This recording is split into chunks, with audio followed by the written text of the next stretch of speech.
वर्ष कार्यरत आहे आणि 35 वर्ष शाळांचा इतका कायापालट केलेले 6 खोल्या आता जवळजवळ 32 खोल्या शाळेने झाल्या. डिजिटल अशी कॉम्प्युटर लॅब आहे.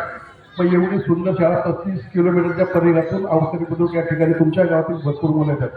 अशी सुंदर शाळा काकांनी चालवली. मला चौघ माहिती आहे या पुढच्या काळात काका आल्यानंतर तुमचं पुरा सायन्स 11वी चालू होईल असं मला तिकडे खात्री वाटते.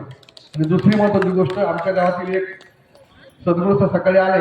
काही काळ त्यांच्या बरोबरीने आम्ही आमच्यापेक्षा मोठे नेते ज्येष्ठ त्यांनी इथे येऊन काही वंदना केल्या. पण तुम्हाला सांगतो ज्या वेळी दादा निवडणूक येईल ना त्याच्या वेळी आपल्या सुप्तन कोंबडा तसं आरवतो तसं ते आरवायला सुरुवात करतात. फक्त बंधुगिरी असती.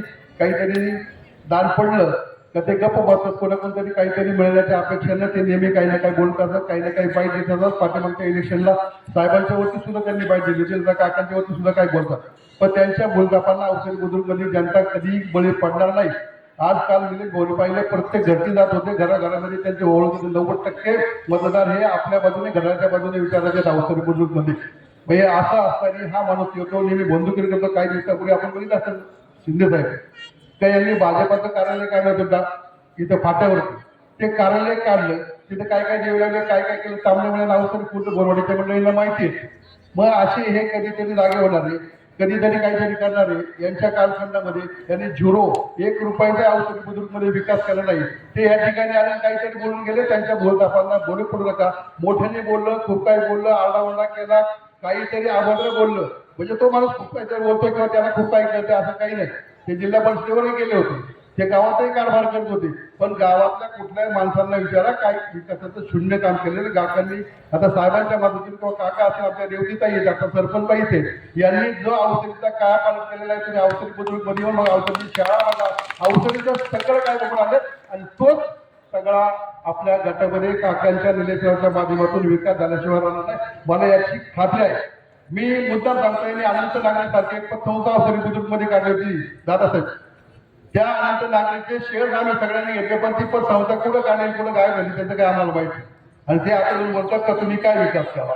सारस्वत कुक्कुटपालन पलीकडच्या बाजूला केंद्रीय आमदारांनी ते नंतर विकत घेतलं तर त्याचं भूतकाळ बँक बंद पडली म्हणून ते कर्ज संपलं ना. ती सारस्वत कुक्कुटपालन संस्था गावातल्या लोकांचे पैसे गेले आणि ती सारस्वत कुक्कुटपालनाकडे गेली त्याचं काय माहिती ती नारायणराव पवारांनी तिथं विकत घेतली असे हे.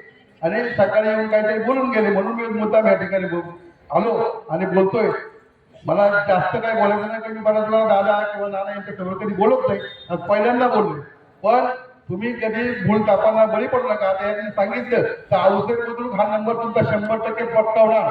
आम्ही दोन्ही उमेदवारांना दोन्ही घड्याळ्या चिन्हासमोर बटन दाबून 90% अवसरी बुद्रुक या ठिकाणी चालणार याची मी खात्री देतो. कारण 15 दिवस आम्ही सगळे उमेदवार असतील आमचे सगळे माणसं असतील व्यवस्थित असतील आम्ही सगळे घर टू घर फिरलेले आणि अवसरी बुद्रुकच्या गावाने चंग बांधलेला का 90% मतदान मी पिंपळगावला मगाशी होतो.